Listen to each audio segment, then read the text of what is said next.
Manchester United na Ruben Amorim ati effective mfise iranshimishije irahagije turamutse dutanguye saison uyu mwaka ukunyene tumeze twoba turi equipe nziza twohangana tugatanga ivyo dukwiye gutanga nka Manchester United. Ni equipe maze kuba yinziza mu mugabo witwa Brian Mbeumo,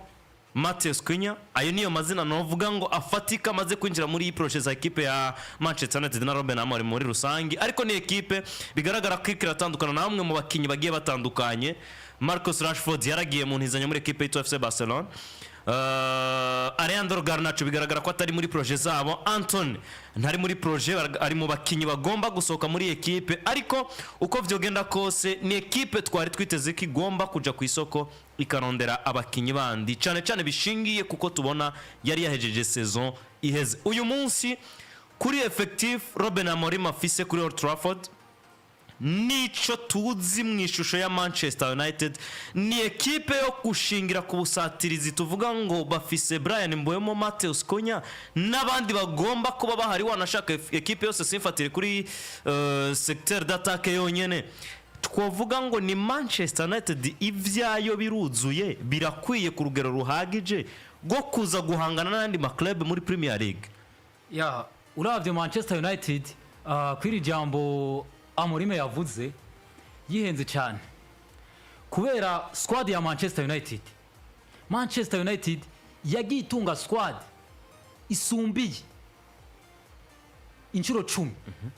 ariko Manchester United nta musaruro yatanze, byananiye gutanga umusaruro. Equipe ifise abakinyi aba ba Ronaldo baragarutse biranka, vyoca biza gukunda ubu ifise effective atazina na rimwe rikomeye rimwe mu nka Manchester United. Manchester United ni equipe tumenyereye itwara ibikombe, ngo ubu baheruka Premier League 2013 niho baheruka gutwara igikombe gifadika. Haraheze imyaka igera ku 12 equipe nka Manchester United atagikombe itwaye. Aho baheruka guhera imyaka myinshi Manchester United hari mu 1993 1965 kugeza 1993, c'est-à-dire ko hareze imyaka 26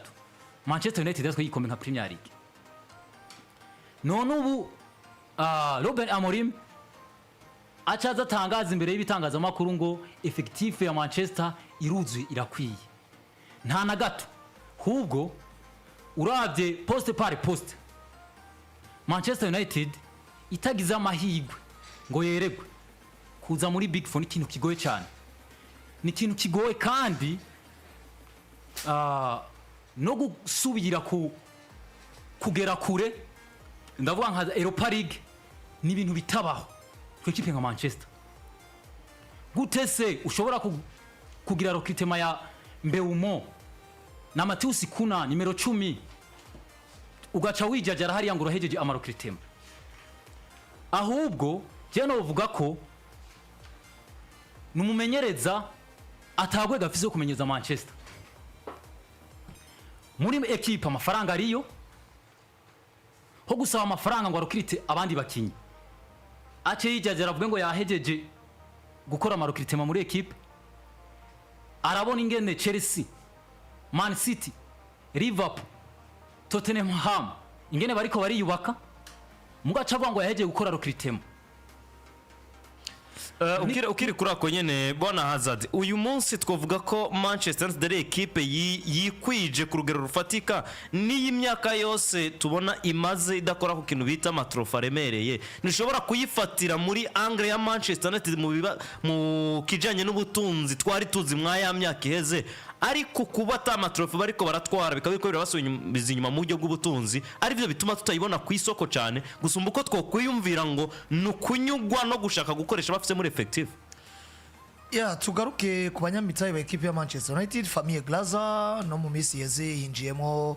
Ineos bice kuri no mugabazi kwizina rya Sir Jim Ratcliffe. Ni Manchester United kudatwara ibikombe tutigeze tubona biba affecta ngo ni equipe yagize ibibazo by'uburyo n'ibindi, kuko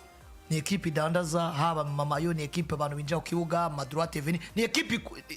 ni imwe muri ekipe zikunzwe ku isi yinziza amahera biciye mu nzira zigiye zitandukanye itabuza amashami baseyanira amakontra n'ibindi bagenda baragira gute baraha amahera kuko no munsi nta kintu na kimwe cyari gutuma Manchester ibaho muri buno buzima itafashwe na fair play finance mugabo no munsi twabonye abakinyi bose bitwa yuko babaye indesirable bayambwa amafaranga menshi wasanga Manchester ifise mu ruhara runini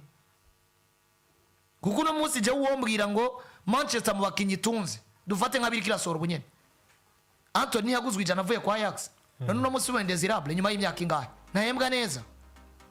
uno munsi ufashe umugabo aswiza Jadon Sancho ava kwa Borussia Dortmund yarundi n'imigwi yose ikomakomeye yaho umushahara mwiza uno munsi n'indesirable Marcus Rashford ni umwana wa academy yagiye araduga aragirigera baravuga ngo aramirita guhabwa amafaranga ko yabaye umustari wa equipe ahabwa miliyoni zirenga 15 ku mwaka ahembwa neza no munsi wabaye indesirable gendura imishahara aba Mason Mount bahembwa gendura imishahara bakinyi usoreka gusinya Manchester ni equipe ihemba neza bivuze ngo uburyo burahari muri equipe dufate kubamenyereza bose baruka muri Manchester United sauf umugabo azwi izina rya Ole Gunnar Solskjaer niwe yimwa amafaranga bayaronka bayivye bayaronka bayakoreye n'ibindi bigiye bitandukanye ivyo birabaraba ariko nta mumenyereza numwe aheruka muri Manchester nyuma ya Sir Alex Ferguson ataha amafaranga aje ku isoko gigura n'igurisha ntitwigeze tubona ngo umumenyereza yananiwe kwera Manchester itamuha amafaranga uhataha amafaranga nemeza ko no mugabo azwi izina rya Ole Gunnar Solskjaer kumbure yafashwe nk'umwana wa equipe ariko buriya nawe mumenyereza je mbona Manchester yahomvye ari capable yo kuba mu bihe bigoye canke byiza bya Manchester United agatanga result yaguze bandi yakoreje ba Fred bari baraguzwe yakoreje abagiye batandukanye equipe ya qualification muri Ligue des Champions ariko nyuma yahati dukeneye byinshi dukeneye profile kumbure afise izina riciriritse n'ibindi bigiye bitandukanye ariko no muzi dufate umugabo witwa Erik ten Hag ni katawe muri Manchester United yahawe byose ivyo ndemeza ko buriya ko umumenyereza ariho akajagari mu burongozi biragoye abafana ejo bundi babigarutse ko kuri ku majambo yaravuzwe na Ashley Young yahoze ari kapiteni wa equipe ya Manchester United babigaruka ko baravuga ngo watatse Ruben Amorim muravuga ngo na excuse afise natangura championnat bagatsindwa n'ibindi bigiye bitandukanye ariko abafana baravuga ngo Manchester twabaye mu bihe by'abamenyereza bagiye bararenganywa bakirukanwa bazira ubusa kubera akajagari kari mu burongozi nivyo akajagari ndavyemeza ariko kandi uje umumenyereza bakaba bataguswiva biraza ko bikuafecta uko nibigushya kuri pressure ariko kandi none nimbuguza abakinyi bose ubona ko bafite nka muri projet yawe bikanka uri Manchester United no mumenyereza nawe Dean Parr urikize gute uri mubi hari n'abantu ncangaruka nkaca mvuga ngo uno munsi Ruben Amorim sinovuga ngo namerita kumenyereza Manchester United bon peut-être abuze iryo zina ku rwego twategerezwa kuba tumenya ko mumenyereza amenyereza equipe nkuru nka Manchester kuko Manchester ni equipe nkuru cyane nubwo abantu bakunda kubifata ibisanzwe ni equipe nkuru iyo ari equipe nkuru rero ni nk'uko ukuntu rega none musaba ni baremera ko Xabi Alonso ari umumenyereza wa Madrid baracyari bona nk'izina rito bivaye n'ico Madrid ivuze Xavi Hernandez yinjiye muri Barcelona abantu ico gihunga basi utarakorewe amateka bamenye ngo turakuza n'ibindi bigiye bitandukanye ico gihunga abantu nicobura ngo ni gituma utokubaka equipe bikomere kuko no munsi Afrika tumenya muri Bayern yari from nowhere twari twaramumenya ari wa kabiri muri equipe nationale ya ariko na Joachim Low ya National Mannschaft tumumenya ari wa kabiri kuri Niko Kovac asezerewe aca kora muri yo saison muri interval y'amezi 6 igice cya kabiri cya saison ibirenge ivyo Niko Kovac amaze gukora muri career no muzi Niko Kovac na Afrika sino bashiramo ye pourtant Niko Kovac ari kuri niveau yo kumenyeza equipe nka Bayern akayubaka ariko Afrika yitwa kabiri wiwe uno musi niwe mumenyereza w'igihanga par rapport yandi ya Niko Kovac rero inango ya migoye simvuze ko Ruben Amorim atoresisa mugabo ari ibintu bibiri Manchester iracari mu bintu byo kugerageza tuvyemere cyane Ruben Amorim arashobora kuba mwiza nibamushe muri condition abandi bashizwemo yempose système de jeu yiwe ngendegwa ko ahabwa abakinyi bafite nka muri système yiwe hamata mu judging ekipe yitwa Real Madrid bari bamaze iminsi bari mu biganiro na Vinicius Junior inshuro gira nk'iya kabiri canke ya gatatu baraba ko bagomba guhuriza hamwe kugira ngo yongere amasezerano y'igihe kirekire muri ekipe ya Real Madrid ati ndasaba ko mumereza ibihuye n'ivyo muhereza umugabo yitwa Kylian Mbappe bibaye nakarusha kamurusha kugira ngo nemere kongera amasezerano muri ekipe ya Real Madrid ndanahagume vy'igihe kirekire muri iyi ekipe Real Madrid nabo bati oya turaguhereza ivyo dusanzwe tuguhereza wongera amasezerano muri ekipe ya Real Madrid ariko none ikintu caje uyu munsi kiravuga ngo Vinicius Junior uyu munsi nta masezerano habwa muri uyu mwaka ahubwo bagomba kuraba uko aza kwitwara next season ari byo biza kudetermina amasezerano baza kumuha canke Real Madrid ze kwakira offer bahabwa n'andi ma equipe cyane cyane yo muri Saudi Arabia batanga amafaranga menshi agende Real Madrid biga ukundi kuntu bagomba kuba badafise Vinicius Junior, ariko vyose biraza gufatira kuko Vinicius Junior aza kuba yitwaye mu mwaka ukurikira w'inkino. Deko ubu twotangura kuvuga ngo ni Florentino Perez na Xabi Alonso canke Real Madrid muri rusangi bashobora kuba bicara bagatangura gukekeranya ku bushobozi bwa Vinicius Junior ku buryo bwo bavuga ngo yes ivyo usaba twobiguha, ariko reka tubanze turabe mu mwaka ukurikira kuba uri Vinicius witwara gute ku rugero rw'uko twoguha amasezerano y'igihe kirekire tunaguha ivyo duha Kylian Mbappe. Ni Vinicius Junior atanguye gutakaza icizere cy'uko ari umukinyi mwiza Real Madrid zo kenera vy'igihe kirekire. Je ndavye kuri Vinicius na Real Madrid. Vinicius ni umukinyi twabonye kuva gishika muri Real Madrid yaje umengo ni umukinyi biteze ko byinshi, gusa mu myaka ya mbere bigenda biramugora gushika yaho umukocha Zinedine Zidane hagera igihe ashaka nuko bomugurisha, ariko Carlo Ancelotti araza aravuga ati uyu Vinicius mumundekere ngiye kumutegura ave mu mukinyi akomeye. Vinicius baramutegura agenda aragira development buke buke agenda araduga, turamubona Vinicius Real Madrid ishaka muri 2023-2024 baza gutwara Champions League batsinze Dortmund kuri finale, yabaye umukinyi mwiza ku buryo bavuga ati Ballon d'Or ni Vinicius, naho mu nyuma yagiye kuyibura bakayihereza Rodri wa Manchester City. Ariko muri sezije Vinicius twabonye yaratandukanye na Vinicius wo mu mwaka uheze, kwera mu nkino 58 yashoboye gutsinda ibitsindo 22 atanga imipira iva mu bitsindo 19. Rero Real Madrid hanigaruka iravuga ati none umukinyi twabonye yagize sezo iheze akagira sezo mbi tutari tumwitezeko, kandi rero umukinyi yarasikiye muri Real Madrid twovuga ko baba bagira ko mu gihe Karim Benzema yari yamaze gusohoka, ba Toni Kroos bari bamaze gusohoka, vyavugwa yuko Vinicius ari we mukinyi Real Madrid igiye kuba igira ko ari we mukinyi bagiye gusaba vyinshi, ari we mukinyi novuga ngo azoba hetsa abandi kujya twagiye turabona ba Cristiano Ronaldo aba ba Zinedine Zidane ba Luis Figo bakiri muri Real Madrid, ariko biratandukana ahubwo Vinicius aba mubi naho Real Madrid yari yabaye mubi, Vinicius yabaye mubi. Ariko twara tubona Kylian Mbappe araje muri yo sezo Real Madrid bayembi wewe abaye mwiza. Rero Vinicius acagaruka akavuga ati Mbappe bariko bamuha byinshi, jewe nanje yasanze ngaha nk'umuntu twakoreye equipe tukayiha Champions League tukayigeza ahigeze ubu unatwe turabifise mu ruhara, hagacaza undi mukinyi wundi bagacamu umushahara munini. Vinicius rero bakamusaba kongeza kontra, ariko bivanye nuko Real Madrid babonye sezo yagize bakavuga ati ntitwomwongera sezo ntitwomwongera kontra, ahubwo reka tubanze tukuraba umwaka uzuko witwara hama tukongere kontra. Ariko dusubiye inyuma gato twarabonye equipe zo mu Barabu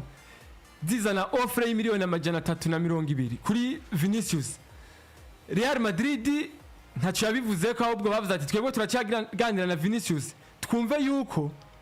yokongera amasezerano hama ivy'umushahara tukabivugana, ariko Vinicius akavuga ati batampaye nk'ivyo baha Kylian Mbappe, kwera Kylian Mbappe yaje muri Real Madrid bamurondeye hafi sezo zibiri, kandi muri izo sezo zibiri Kylian Mbappe yarari muri Paris Saint-Germain, naho Kylian Mbappe avuga ati jewe ndashaka kugenda mu Real Madrid, ariko baza kubishiramwo famille, baza kubishiramwo president w'igihugu. Kylian Mbappe arongeza amasezerano muri Paris Saint-Germain umwaka umwe bamuha n'umushahara uri hejuru, mu nyuma aza kugenda muri Real Madrid agiye kubuntu bamwemerera, kandi yagiye nk'umukinyi agiye gutanga ivyiwe byose mu kibuga, kandi abafashe no kudandaza mu buryo bwo kudandaza. Rero Mbappe ivyo bintu yarabikoze. Rero na Vinicius nawe aravuga ati jewe Kylian Mbappe ntibomuha ibintu nk'ivyo, je nanje yansanze ngaha kandi nanje hari ivyo nahaye equipe ntibabimpe. Rero je cangaruka nkibaza Real Madrid ko tuzi Real Madrid kenshi yarekuye Cristiano Ronaldo bariko bapfa ivy'umushahara, none Vinicius ninde wo kugira ntibamurekura agende muri izo ekipe ziko zitanga ayo mahera kandi tuzi ko Real Madrid nayo mahera yakeneye tuzi ko iri kirashaka n'abandi bakinyi neca nibaza ko uyu Florentino Perez ukuntu tumuzi ukuntu tumumenyereye yarekuye Cristiano Ronaldo arekura ba Gareth Bale kandi yarabaguza amahera menshi bivanye n'imishahara bariko barasaba bivanye n'ivyo basaba ekipe babona ko muri ico gihe umukinnyi atari vyo akwiye gutanga rena Vinicius je ndabona yuko atakibuza barashobora kumureka akagenda canke akemera umwaka uza agakino ino saison hama mu mwaka uza bakamwongeza amasezerano bivanye na performance yerekanye. Yani equipe ya Madrid novuga ngo bwa mbere bari muri mu madidan bariko barabura uburyo bari bufata ingingo ibereye hagati ya Vinicius n'umugabo yitwa Kylian Mbappe kuko mwibuke hari igihe Madrid yegeze kubirimwo mu mwaka wahera mbere yuko batwara Champions League ya 2024 harageze igihe baravuga ngo turiko turubaka projet bafitira Galactic cyangwa se abakinyi beza ariko muri kazoza dutandukane na ere twigira kubamo dushobora kurokrita Zidane avuye kwa Juve ari mwizera abayigangange dushobora kurokrita Ronaldo Gifar dushobora kurokrita abantu nk'aba Beckham abantu nk'aba Michael Owen ngo nuko batweza Ballon d'Or muri equipe ya Liverpool. Madrid menga bwa mbere muri projet y'aba Galactique bwa mbere mu myaka ya za 2 kuduga bagura umukinyi mwiza muri equipe kanaka bakumva ko guteranya Ronaldo Gifaro na Zidane na Roberto Carlos nande aryo zo tuma baka equipe nkuru byabatwaye amafaranga menshi mugabo ugiye kuraba resultat mu kibuga barayibuze bicaye bangombwa ko muri no Eren Charge yo kubaka projet bafitira Galactique bavuga ngo reka tugura abana beza bigaragarije muri iyo migwi mugabo ashobora gusinya imyaka 5 akaza umustar ko ari muri equipe irikiramo ibikombe mugabo twari dusanzwe twaramunye potentiel yo kwitwa igihangange bica bituma mu mwaka wahera mbere ko batwara Champions League bisanga bari oblige kubanza gufata abana bamaze kubona ngo aba rero turabona ko bazo muri projet bafitira Galactique tubongera amasezerano nyandi bongera amasezerano Fede bongera amasezerano Kamavinga bongera amasezerano umwana muto Rodrigo Goes bongera amasezerano abitwa ba Daniel Ceballos n'abandi bagiye batandukanye ngo umukinyi wese Madrid yari itunze ari munsi y'imyaka 25 ico gihe amasezerano wagenda kuraba niba uri burugarukira hafu urasanga ari 2028 abandi 2029 2030 vuga ngo bari sekirije baravuga ngo ninde munazonwara Rodrigo ko mbona amaze ko umukinyi mwiza ashobora kuzo umustare kugira ngo ndamusekirize nazo ya muntu wandabwiye gute reka nsekiriza aho mfise ndabaha amasezerano hama igisigaye nzosigare ndaraba mbega effectif yanje y'abafitira Galactique iruzuye bica bituma navuga ngo bongo amasezerano ngo bageze kwitwa Vinicius Junior acha sinya kontra nk'umustar deja bamaze gutwara Ligue bariko baregeza gutwara Ligue des Champions biravugwa ko asinya ariko nyuma ya Ligue des Champions niyo yaje kubabwira ati jewe amasezerano yanje kugeza 2027 byo kumbwira ngo 2029 n'ibindi ndibona nk'umustar kandi ibintu bishobora guhinduka umwanya ku mwanya niwe muntu yasinye kontra ngufi paraporo y'abandi bose muri prolongation bivuze ngo yaribona nk'umugire ariko aragira potentiel kuko uravye 2024 ukarabana 2026 Ligue des Champions zibiri batwaye twese twari tumaze kuvuga ngo Madrid yaronse umustar witwa Vinicius Junior abazoza bose bagomba kwibogwa no witwa Vinicius Junior mugabo Madrid kamana igihunga cyo kuvuga ngo eske Vinicius Junior arakwiye kwitwa umustare ngendegwa ko Real Madrid yatakaje Cristiano Ronaldo ubwo ko turiko turatwara ibikombe ntaco turiko turahomba kubona dufise Cristiano Ronaldo buriya nico cyatumye baguma biruka kuri Mbappe kote kudandaza cyane gusumba kuko kuri tapive ntaco batariko baratwara ariko kandi mwibuke ntushobora kuba umustar adandaza kuri tapive na utari mwiza ibi Mbappe yarabikoze 2018 abafaransa batwara igikombe umukinyi mwiza yaranze igikombe cy'isi akiri muto nyuma yaho asubira kugaragara muri Mondial 2022 batsindwa kuri final muri Qatar ariko nubundi yabaye mugane exceptionnel kuvashika muri Paris Saint-Germain buri mwaka ni meilleur buteur meilleur joueur ntage na kimwe Mbappe atigeze bamukinye mwiza muribuka ko yabateye umugongo muri 2022 baravuga ngo ntuzogaruka ariko byarange n'ubundi bisubiye kwijambo baravuga ngo reka tugaruke kuko turamukeneye cyane nubwo nabakeneye kwitwa umukinyi wa Real Madrid ariko turabona ko ari byinshi tumukeneye tapi vert no kudandaza turiko turaronka muri Vinicius 100% bazana witwa Kylian Mbappe bamaze kumuzana bica biza gukonvenka abantu canke kwemeza abantu yangi ngo Vinicius yafate yo kongeza amasezerano magufi kumbure rabona ngo nzoba muri challenge mugabo nitwe umusare visa amasezerano magufi bizoroha ko banawe urivyo ndiko ndasaba bime canke nigeranye n'abandi bazobagize gute kuko sinyare ko Mbappe azoza bayironse kera Mbappe yaravuzwe muri vestiaire ya Madrid kenshi cyane muri bano bafaransa uno mugabo aswize ya Chouameni aba Eduardo Kamavinga n'abandi vyari navugwa ko niyo bagiye muri equipe nationale atabindi bayaga atari kwiza rya Kylian Mbappe muri equipe yande ya Real Madrid vuze ngo rero Vini yarabona ngo iyo bija hose harimo agatego mwongera amasezerano maremare bazombwira ati we nakwa duvise amasezerano yagera 2029 icarukira umupira utakukinye genda mugabo no muskwera visa mazero ngeza 2027 barazi ngo ino sezo ya 2025-26 ikahera Vina sigaje amazero y'umwaka umwe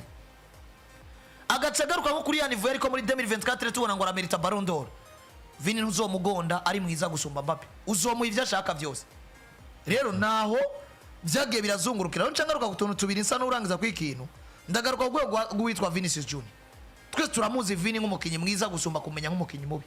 Ububi bwa Vinicius tuzi ni cyagiye atarahura na Carlo Ancelotti yacenga ikibuga kimara ariko ntatsi. Mugabo Donatille turamuzi nk'umukinyi umunya Brazil de Samba boy afise impano.